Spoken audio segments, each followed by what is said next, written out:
Welcome back. I'm Diana, the PKD Dietitian.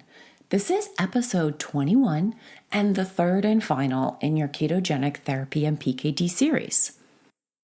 Today I'm going to get into 5 of the biggest mistakes that I see around ketogenic therapy in the PKD community. But I am not stopping there. You will also get my tips on how to avoid these mistakes and sometimes a simple solution. Let's dig in. Mistake number 1 is starting keto without support or a plan.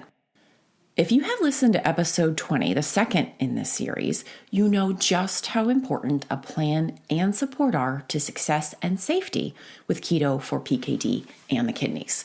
Seriously, folks, when doing any form of medical therapy, which includes diet, get help, specifically professional help. If you haven't listened to part 2, make sure that you do. I walk you through a great overview of what planning for and starting keto looks like safely. I've linked out the first 2 episodes in this series in the show notes for you. Mistake number 2 is cutting carbs way too low. Yes, it is true that with keto, you reduce carbohydrate intake in order to transition into ketosis. However, lower isn't better.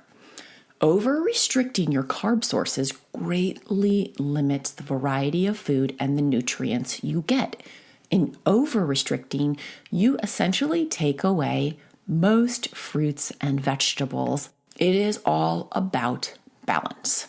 That balance is a net carb goal that is low enough to get you into ketosis, but high enough to allow for nutrient-dense and delicious eating. Remember, carb goals should be tailored specifically to you and to your needs. Ketogenic therapy is not all about what you take away, though. What is also important for kidney health is about what you include. So don't play that game. How low can you go? You can avoid this mistake by getting help setting up your macro goals, even if it is just one session with a professional who understands keto and the kidneys.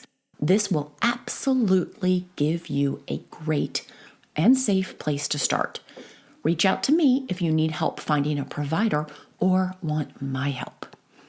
I often find that I am putting food back on clients' plates. I am opening up their net carb goals and really increasing their good food choice options. Mistake number 3 is cutting your carbs, but not upping your fat intake. I cannot tell you how many times I have run into this. Remember, ketogenic diet therapy, in the simplest terms, is having a lower carb intake, transitioning into ketosis, and a switch to running off fat as your main source of energy. Let me ask you this. So what do you think it feels like if you lower your carbs, but don't increase your healthy fat? I can tell you what it feels like. It feels terrible. Common comments I hear from folks are they feel tired, they have no energy, they're sluggish, they're depleted, they're hungry. If you are following a lower carb diet but have not increased your fat, that primary energy source, you will not feel good. I see this happen all the time. It is a big cause of quote unquote failing on ketogenic therapy. I get it though. Fat has been villainized in our society with long-held beliefs like eating fat will make you fat, or that dietary fat is to blame for all heart disease, among other things. Not true, of course. It helps to mentally check in around what your views are of fat, if you have a fat fear, or any potential barriers to your intake. I find there is often a mental shift that needs to happen. A look at dietary fat from a positive perspective. And sometimes that requires further education on lipids and cholesterol and types of fat. Well, you get the idea. A simple solution for you is to look at every meal and ask yourself, what is my healthy fat source? You can also track it in programs like Chronometer to see what your intake is like until you get the hang of it. You can learn a lot by looking at your trends and your actual intake. I love doing this with clients and digging into up-leveling their intake based on what is going on in real time, super targeted therapy. We actually start by looking at good fat sources they can easily incorporate in a delicious and nutritious way every time they eat. You will be surprised at how quickly it adds up. A side note here, don't rely heavily on MCT oil to up your fat. It's okay as an addition. Some people need it, especially super active folks, but don't use it as your go-to or as a crutch. Get your fat from food. A heck of a lot more benefits come with that food. Mistake number 4 is heavy use of processed and packaged keto, and I have this in parentheses, keto foods. Real food matters. Whole food matters because it comes with a mix and a matrix of benefits like vitamins and minerals and antioxidants and fiber. I consider all of these things perks for PKD, the stuff you want more of. Ketogenic therapy that is based on manufactured items, yes, will get you into ketosis, but has little to no other benefit. It's like trading a standard American diet, a SAD diet, for a ketogenic standard American diet and using what I call crappy carbs. So it really is a SAD keto. Now let's get real. Using some pre-prepared and convenient food items are often a reality in our day-to-day life and are 100% okay. I like to go over products with clients, ones that they are interested in or ones that they think could make their life easier or they would like. We walk through looking over them to see if they are a good choice and why and how they fit in. But don't use these items as the foundation of your diet. It's the occasional option, and it is a choice. Focus on real food first and be intentional about what you add that is processed or convenient. Your quality of life is absolutely important. And looking at your time choices, sometimes convenience items are important too. And having stuff that is available that you know works and you enjoy is important. Sometimes it takes a little bit of work. So work through what will help you in a pinch, what fits into your nutrition bill, and know your go-tos or at least what to look for on a package.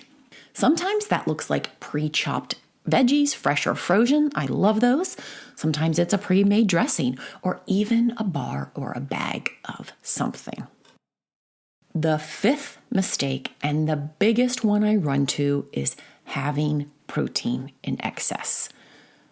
Animal protein is low carb, very low carb, which makes it super easy to use as a go-to with ketogenic diets. This is the number one mistake I see with kidney-friendly ketogenic therapy. Folks following what I like to call a meato keto, where meat is the foundation of their intake. Try Googling keto recipes, and what will come up is pretty much meat-based ideas. It's easy to fall into this pattern, but you don't want to. High protein intake is not beneficial or safe for PKD or the kidneys. It increases the workload on your kidneys and it promotes an imbalance in your body that is known to be associated with larger kidney volume, that total kidney volume, and faster progression. It creates more work, higher stress, and more waste. I could do a whole episode on protein and PKD in the kidneys, and I might one day. Now hear me, I am not saying you can't have any meat. It's all about your individual needs, what level is good for your kidney function, among other things, and your best options for the type of protein and how much. To ensure you have the right balance of protein, I recommend setting up your macro goals with the help of a professional.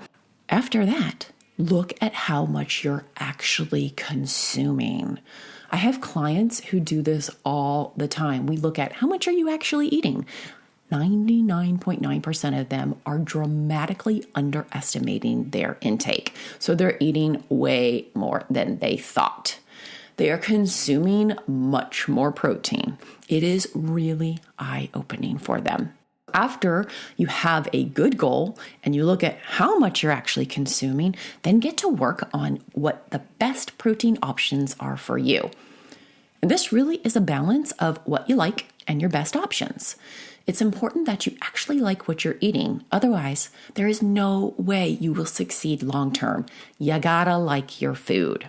I walk through an overview of how to set up your macros in episode 20 if you want a refresher.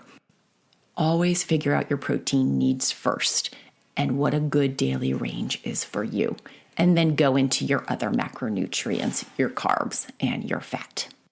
Surprise, number 6, the 6th mistake that I generally see in the PKD community with keto. And this one is carb cutting and ketone chasing. Let me explain a little bit. When you first start ketogenic therapy, ketone levels tend to run a bit higher. So you hit those higher goal ranges. At this time, your body is working to become efficient with the supply and demand for those ketones, those energy nuggets. I see folks getting attached to those higher ketone readings as a sign of quote unquote success.